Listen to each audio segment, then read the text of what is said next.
À l'âge de 8 ans, le jour de mes 8 ans, je me suis fait abuser par mon oncle. Ça a duré pendant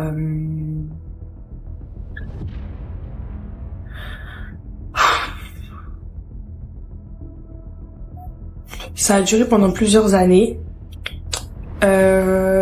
jusqu'à l'âge de mes 12 ans, en gros. Et Mesdames, Messieurs, bienvenue sur votre chaîne. Parlons peu, parlons vrai. Écoutons ensemble ce témoignage de notre sœur qui a vécu une situation compliquée. Mais grâce à Dieu, elle a été affranchie par la vérité. Elle était musulmane et à l'âge de seulement 12 ans, elle se faisait violer par son oncle alors qu'elle était encore musulmane.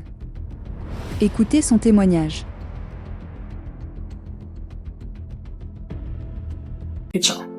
J'ai des membres de ma famille qui sont musulmans, comme la partie, presque toute la partie du côté de ma mère. Et donc j'ai baigné quand même dans l'islam à chaque fois que j'allais en Côte d'Ivoire. À la maison, on pratiquait pas de religion, on n'en parlait pas. Genre ce que je savais de Jésus, c'était ce que je voyais en cours de pastoral à l'école, mais ça on était un peu forcés. Personne n'avait envie d'écouter, donc en gros on n'a jamais écouté. J'ai grandi entourée de copines musulmanes. Ça veut dire qu'en fait les seuls repères religieux réellement que j'avais, c'était des repères islamiques. Pour moi, tous ceux qui croyaient en Dieu, en fait, ils étaient musulmans parce que le seul repère que j'avais au niveau de la pratique de la religion, au final, c'était l'islam. Quand je voyais les gens qui pratiquaient, qui parlaient de Dieu, c'était mes tantes par exemple en Côte d'Ivoire, et elles étaient musulmanes. Quand j'avais mes copines qui parlaient de religion, de Dieu et tout, c'était des musulmanes. Donc par mimétisme, à l'âge de 12-13 ans, je me suis convertie à l'islam. Je me complaisais dans l'idée de mettre un nom sur mes croyances et je me fondais dans le groupe, alors je me posais pas plus de questions. En fait, faut savoir que du coup, j'avais l'impression d'avoir trouvé enfin ma voie, d'avoir trouvé qui était ce Dieu auquel je croyais. Donc j'étais bien comme ça en fait. Alors, j'ai rencontré le père de mes enfants. Évidemment, étant donné qu'il était musulman, au final, je me complaisais encore plus dans ça. Je me disais que c'était vraiment la bonne religion, que c'était le Dieu auquel je croyais. Mais j'étais toujours tiraillée un peu parce qu'au final, j'avais pas réellement de relation avec le Seigneur. Je priais parce que je savais que Dieu existait, parce que je lui étais reconnaissante de tout ce qu'il faisait, mais je tissais pas en fait de relation avec Dieu.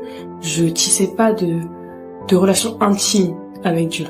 Et quand je voyais mes enfants, je me suis pas posé plus de questions par rapport à eux en fait dans ma vie.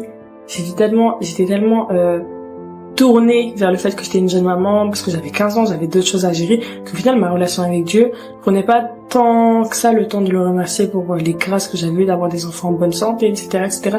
J'étais complètement déconnectée et j'étais complètement concentrée sur autre chose. Donc, au final, je me suis pas posé de questions. Le 14 octobre 2021, j'ai été victime d'une crise cardiaque. Je me suis réveillée et j'ai réalisé que ça clochait. Je voulais savoir qui était cette personne qui m'avait donné cette seconde chance.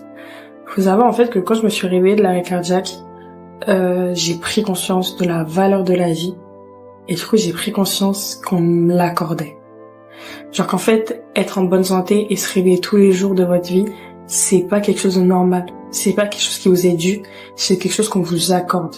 Et donc à partir du moment où j'ai pris conscience de ça, tout a changé, genre ma vision des choses elle a complètement changé et c'est là où je me suis posé la question, mais c'est qui exactement la personne qui m'a donné cette deuxième chance, genre c'est qui ce Dieu si grand et si bon qui m'a laissé l'occasion de revoir encore mes enfants et qui a donné l'occasion à mes enfants de grandir avec une mère en bonne santé. Et de ce que je connaissais de Dieu, de ma religion qui était du coup l'islam à ce moment-là, je m'y reconnaissais pas du tout, genre je sentais dans mon cœur que c'était pas ce Dieu-là, c'était pas le bon Dieu qu'en gros que j'allais prier pour remercier. En tout cas, dans mon cœur, c'était ça. Alors, j'ai commencé à étudier, à regarder plein de religions. J'ai étudié le bouddhisme, j'ai étudié le judaïsme. Après, je suis pas allée plus loin, j'ai pas inventé des religions et tout. Je me suis pas intéressée à plus loin, j'ai regardé les religions que je connaissais. Et, du coup, j'ai demandé à une amie chrétienne que j'hébergeais des petites infos sur sa religion. Comme ma meilleure amie, elle habitait chez moi à ce moment-là. Et elle était la personne la plus proche, on va dire, de mon cercle pour répondre à certaines questions. Donc j'ai demandé comment ça se passe pour les chrétiens et tout.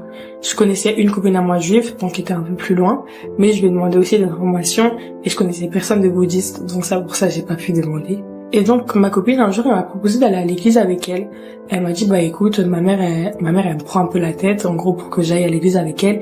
Viens, on y va. Ça fait longtemps que j'y suis pas allée, donc moi aussi, ça va me faire du bien, et puis peut-être que ça répondra à tes questions. Moi, je dis quoi? Je dis, bah, pas de problème, en vrai, j'ai rien à perdre.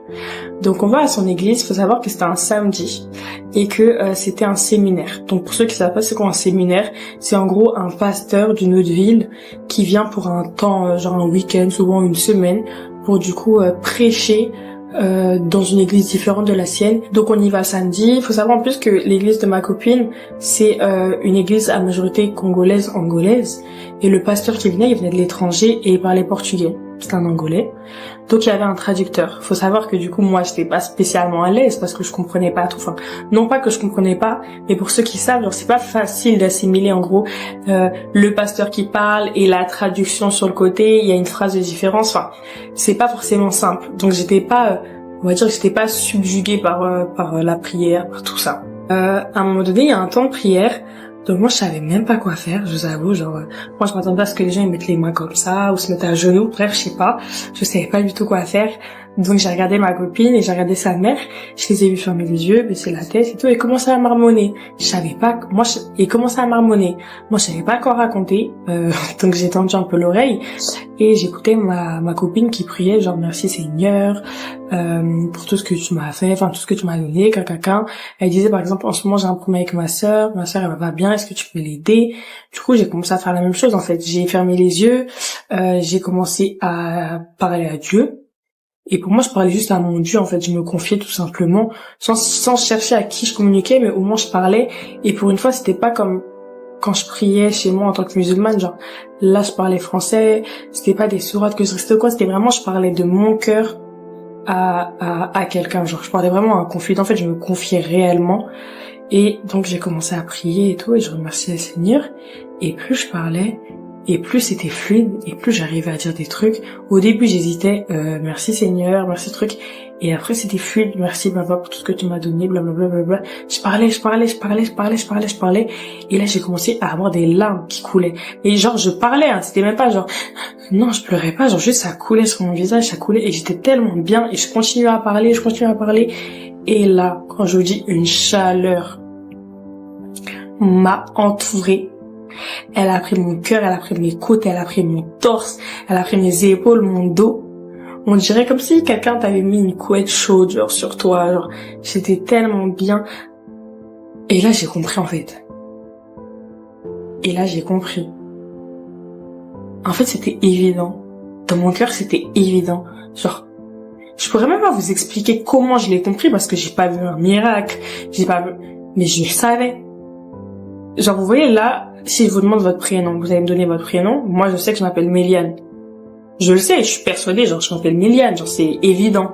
Et bah, la même évidence, elle touchait mon cœur sur le fait que Jésus, c'était mon sauveur, genre. C'était évident, en mode, j'étais là, mais comment meuf t'as pas vu ça avant, en fait? Que c'est lui qui t'a sauvé. Du coup, dès que je suis rentrée, j'ai tout expliqué à ma copine, je lui ai demandé si elle avait une Bible, enfin bref, j'ai commencé à lire. Et du coup, j'ai commencé à me poser des questions. Par exemple, les questions que je me posais, je m'en souviens, c'était déjà pourquoi c'était pas une église comme on voit à la télé. Genre, c'était quoi cette église? Ça ressemblait à une pièce normale. Moi, je m'attendais à une église comme ça, comme on voit, comme on imagine la figure de l'église. Après, je me dis, mais si cette église, elle était différente, c'est peut-être parce que c'est pas du catholicisme, parce que c'est différent, mais qu'est-ce que c'est? Après, ma copine, elle me dit, c'est de l'évangélisme. Je dis, donc je m'instruis, en fait. Je commence à m'intéresser. Et plus je trouve des réponses, et plus je brille de l'intérieur. Je l'ai trouvé, je le cherchais, mais il a toujours été là. Et quand le jour où j'ai écrit ça, en fait, c'est exactement ça, en fait. C'est exactement ça que je ressentais. Genre, depuis, je le cherchais. J'essayais de comprendre, genre, qui était Dieu. Et là, ça m'a paru tellement logique. Genre, mais il est là, en fait. C'est lui, en fait. J'ai commencé à en parler sur les réseaux sociaux, à continuer à me poser des questions. Puis un jour, un ami à qui je parlais très rarement, il se reconnaîtra, c'est un garçon de mon église, qui d'ailleurs me pousse énormément à faire des vidéos YouTube, donc vous l'aimez déjà, me contacte pour aller à un séminaire, encore une fois, mais à Lorient. Je me dis super. Sur la route, on n'a parlé que de Dieu et ça a été le trajet qui m'a paru le plus court de ma vie et pourtant on avait 1h30 de voiture. On y arrive et mon cœur vibre pendant le culte comme à chaque fois. Il me propose de venir à son église le dimanche suivant, me conseille une application de Bible, des plans étudiés, et je continue de le trouver. Il était donc vraiment là depuis le début. Dieu ne se cachait pas, c'était moi qui ne cherchais pas au bon endroit. Amen. Gloire à Dieu. Depuis, les jours s'enchaînent, je change mes habitudes de vie, même les choses du monde que je voyais contraignantes d'arrêter ne le paraissent plus dès lors que je le fais pour Dieu. Mais depuis quelque temps, j'ai senti qu'il me manquait quelque chose. Je veux être lavé de tous ces péchés, lavé de toute cette ignorance pour mettre Dieu au centre, encore plus qu'il ne l'est déjà. Et même si Dieu sait déjà ce qui se cache dans mon cœur, je veux que mes actes attestent de ma croyance et de mon dévouement pour lui. Aujourd'hui, je veux reconnaître devant le monde que je mets ma vie en Christ. Donc ça, c'est mon témoignage écrit pour mon baptême. La première version, la version la plus longue, je vous posterai une vidéo de la version que j'ai donnée le jour de mon baptême. Je posterai directement le jour de mon baptême. Et vous pourrez voir que ça diffère un peu, mais que le fond est le même. Et que ce que vous devez retenir, c'est que une fois que vous cherchez au bon endroit, vous le trouvez. Et une fois que vous le trouvez, et ben vous revivez, genre. C'est même pas le baptême qui m'a fait revivre, c'est vraiment le fait d'avoir mis ma vie entre ses mains et d'avoir réussi à comprendre que quand Dieu fait quelque chose pour toi, il le fait pas contre toi. C'est pas parce que il y a quelque chose de mal qui t'arrive que c'est quelque chose qui est là pour te nuire. C'est forcément quelque chose qui est là pour t'élever. Tu peux ne pas le comprendre sur le moment, tu peux ne pas avoir du mal à l'accepter, mais un jour ou l'autre, tu seras de l'autre côté de cette montagne qui te paraissait impossible à surmonter et tu comprendras à quel point ça t'a élevé. Donc maintenant, je vais vous parler de mon baptême. Je vais essayer de vous mettre quelques photos, quelques extraits pour imaginer un peu tout ça. Mais faut savoir que le jour de mon baptême, j'ai fait que pleurer. Je n'ai pas pleuré parce que j'étais émue de me baptiser. J'ai pas pleuré parce que j'étais émue qu'il y ait autant de gens ou truc. En fait, j'ai pleuré parce que je reviens de tellement loin. Quand je dis je reviens de tellement loin, je suis loin d'être la fille la plus exemplaire du monde. Déjà par mon comportement en tant qu'adulte, en tant que chose. J'ai connu la bringue, j'ai connu les garçons, j'ai connu les bêtises, les ballons, les trucs, les choses, bref, j'ai tout connu. J'ai fait trop de bêtises. Et pourtant aujourd'hui, genre, je sais que Dieu m'a pardonné. Je sens dans mon cœur, je sais que je suis une personne totalement différente et que Dieu le sait. Mais, je reviens de plus loin que ça. J'en ai parlé très peu sur les réseaux sociaux. J'ai eu l'occasion de parler avec des abonnés, certains abonnés. J'ai eu l'occasion de parler avec certaines personnes de mon entourage. Quand j'étais toute petite, à l'âge de 8 ans, le jour de mes 8 ans, je me suis fait abuser par mon oncle. Ça a duré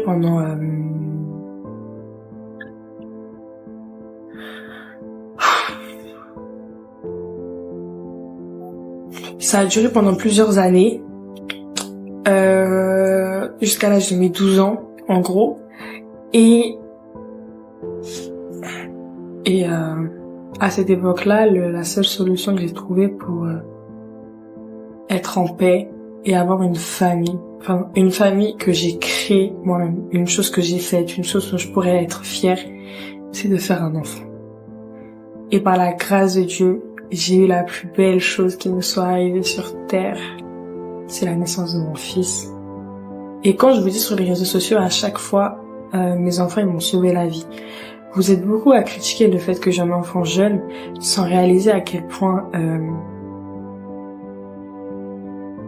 c'est ce même enfant incroyable qui est mon fils qui m'a sauvé la vie. Malgré ça, malgré l'amour que je porte à mon enfant, malgré beaucoup de choses, j'ai été toujours chamaillée par des pensées très très sombres, vraiment très très sombres.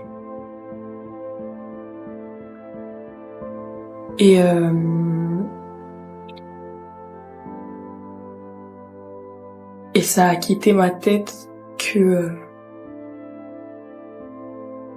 y a 2 ans en fait. Depuis, je suis sur les réseaux sociaux, depuis vous me voyez et tout. Ça fait des années que je me bats avec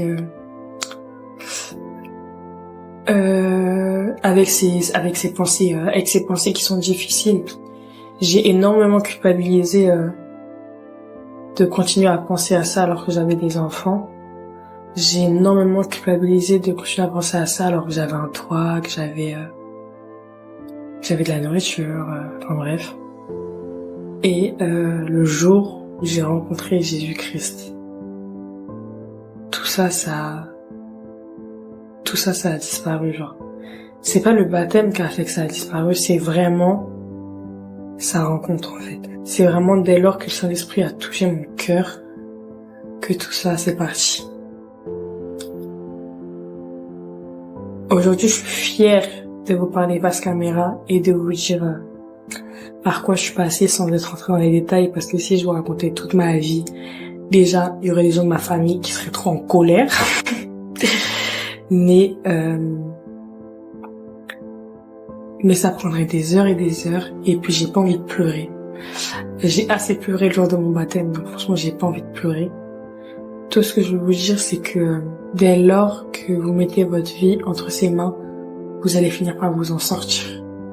Franchement, ça peut être long. Ça peut être très long, ça peut paraître trop long. Mais le temps de Dieu, c'est pas votre temps. Le temps de Dieu, c'est pas le même que des minutes, ou que des secondes, ou que des jours, ou que des mois. Le plan qu'il a pour vous, il est écrit. Le plan qu'il a. Donc, vraiment, ne doutez jamais. Je sais que ça peut vous paraître long. Je sais que vous avez peut-être l'impression que Dieu vous a oublié. Mais Dieu ne vous oublie pas. C'est pas parce que vous n'avez pas de réponse à vos prières dans les médias que Dieu n'a pas entendu vos prières. Il vous entend, il vous écoute. Mais c'est pas le temps. Le temps, il est pas pour maintenant. C'est pas votre moment pour que cette prière s'exauce, pour que ce problème se règle. C'est sûr que vous n'allez pas comprendre pourquoi Dieu il règle pas ce problème qui vous fait mal à l'instant présent. Mais un jour ou l'autre, vous le comprenez. Ou peut-être que vous le comprendrez pas. Mais le jour où ça se réglera, vous serez en paix. Donc voilà, c'était mon témoignage. J'essaie de le faire le plus concis possible, sans rentrer dans les détails trop intimes, ou sans rentrer dans des détails qui feraient que ma vidéo puisse se faire interdire. Mais j'espère que ça vous a parlé. Dans tous les cas, mes DM sont grands ouverts si vous avez des questions à me poser par rapport à Dieu, par rapport à votre recherche de vous-même. Et je vous fais des gros bisous. Soyez bénis. Et merci pour tous vos messages de félicitations déjà d'avance. Je vous aime.